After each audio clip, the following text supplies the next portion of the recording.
And because of that, you are banned. You are banned permanently from advertising with us.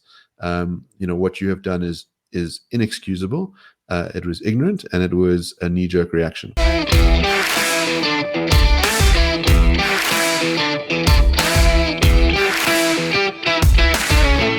Please go check out rebelstoreZA.com. Their winter range is now available.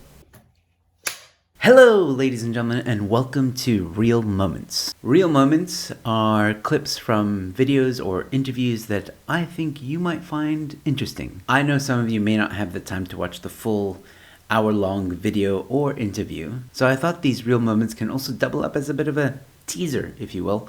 And who knows, maybe if you enjoy this clip, you might want to watch the full video. Links to the full video or interview are always in the description below. Also, if you want to donate to the show, there's a link in the description for you to do just that. You can now contribute to the show for as little as 40 Rand a month via debit order. Also, there are now some exclusive perks if you're a member.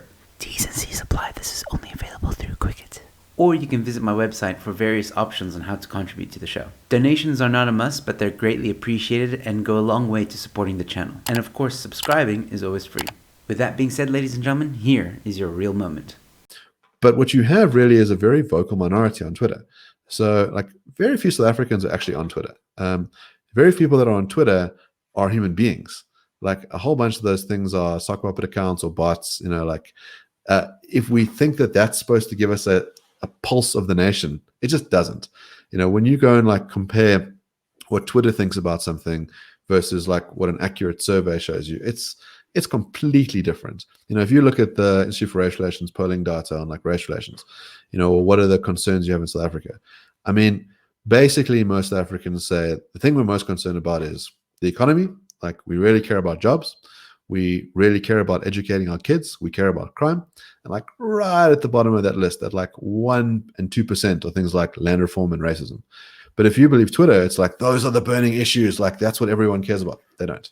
So like you've got to disassociate that stuff. And I think the problem is corporates often, we like, oh my God, we got 50 angry tweets about this thing. We need to do something. A nice example, I don't know if you know the Spectator magazine. It's one of United Kingdom's like earliest publications, started in like 1835. They have the most unbelievable writers there, really thoughtful, interesting stuff. And someone who advertised them, I think it was like a liquor company, got kind of a stream of tweets saying, oh my goodness, how can you advertise with the Spectator? These guys are basically Nazis. And they said, oh, so terribly sorry. Oh, of course. Well, we'll withdraw advertising immediately, which they do.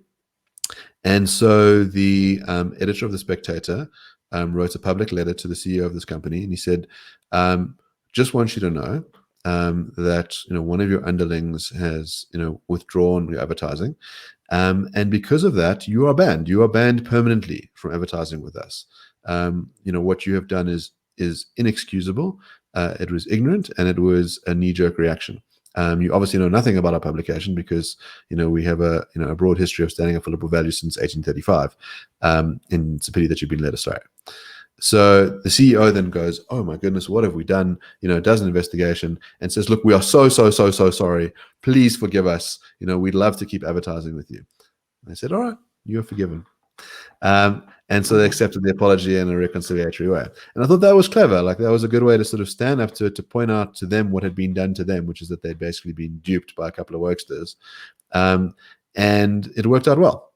And you have a couple of organizations that have done that. I think a lot of people just buckle. And I think this sort of this apology stuff's interesting. So I had Helen Zilla on my show. We have an episode on Sunday, and you've got it coming up soon. And you'll see she's got a great portion in the book about apologizing. Mm-hmm. And I think apologizing would have been seen as a virtuous thing to have done under certain circumstances. In other words, if I really wrong you, and you say, listen, you did a bad thing to me, you should apologize. And I reflect on it and I realize I did do a wrong thing to you. I think it might be obligatory on me to apologize.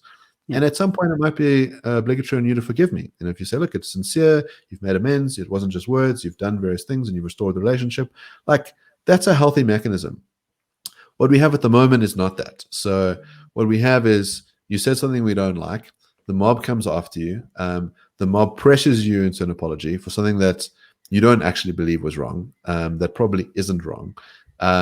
You apologize, and because you think it'll make it go away, the pain will stop. They'll stop their campaign. But they go, no, you've conceded the merits. You've now accepted what you did was wrong. And now it's just a matter of how much your punishment should be. How long should you be exiled from society for? How much money should you have to pay? How much time should you spend in prison?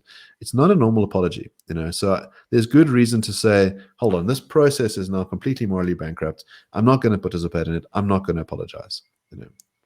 And that, ladies and gentlemen, was your real moment. This is your second reminder to please subscribe to my channel. Please like and comment below. Let me know what you think. If you enjoyed this content, please share it with friends and family. Also, check out the Joe Emilio Show Telegram channel. It's a channel, not a group, so you won't be bombarded by weird memes and information. It's really just a notification channel for you to be notified of all my upcoming uploads and live streams. Link is in the description. You can also watch more of my content here or here, somewhere in this general area. Just check it out. You might like it. With that being said, ladies and gentlemen, stay safe, be kind to one another, and I'll see you at the next one. Cheers.